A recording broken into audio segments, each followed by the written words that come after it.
banyak, tidak sebanyak itu, tidak seramai itu yang sanggup untuk lakukan pelaburan, investment untuk akhirat. Kerana yang namanya ibadah itu tidak akan terhenti di atas dunia. Kesemua itu adalah bekal. Kesemua itulah bungkusan nanti kita hantarkan. Di saat kita dipindahkan daripada alam hayat ke alam barzakh sebentar, di alam barzakh kemudian ke yaumul mahsyar, kemudian ke alam akhirat. Sebentar di alam barzakh, lebih sebentar lagi di alam dunia ini. Yang sebelum itu di alam ruh. Maka sebab itulah orang yang bijak, orang yang pandai memikirkan bagaimana kehidupan, apa yang telah dipersiapkan bekal mati itu untuk dibawa ke barzakh. Barzakh itu menakutkan. Tuan-tuan, baik puan-puan, itu menakutkan barzakh. Kalau ada orang berandaian bagaimana keadaannya barzakh, tidak seperti yang kita bayangkan.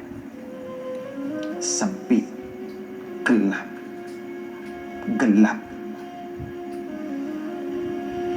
Apa yang menjadi teman kita di sana tergantung apa yang kita lakukan hidup di atas dunia. Maka kalaulah ingin dibicarakan persiapan bekal yang kita ingin bawa menjadi teman kita, satu daripadanya ini Al-Quran. Al-Quran ini teman di saat isteri, suami, anak-anak, ibu dan ayah kita menghantarkan kita, mereka pulang. Ini yang akan menjadi teman. Tambah-tambah di malam-malam Ramadan ini, satu huruf saja digandakan dengan berlipat-lipat kali ganda. Satu huruf. Apatah lagi kalau satu ayat, apatah lagi kalau satu surah, apatah lagi kalau satu Al-Quran ini dibaca setiap hari. Masya Allah. Bekal, itulah bekal mati. Meninggal seorang anak Adam, terputus yang lain-lainnya. Mesyuarat terhenti, penganjuran terhenti, keseronokan terhenti, makan minum terhenti. Semua terhenti, tapi ada yang akan terus berterusan. Meninggal seorang anak Adam, kesemuanya terputus kecuali ada 3 hal. Satu, ini bekal. Sadaqatin jariyah. Sadaqah. Yang kita berikan itu, kata Rasulullah, itulah sebenarnya hak.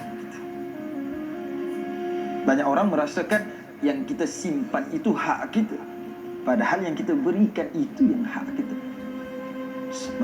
Terus menerus. Maka jangan ditimbang kalau ada orang berinfak, sedekah, maka itu menjadi milik orang. Tidak, yang kita beri itulah hak kita.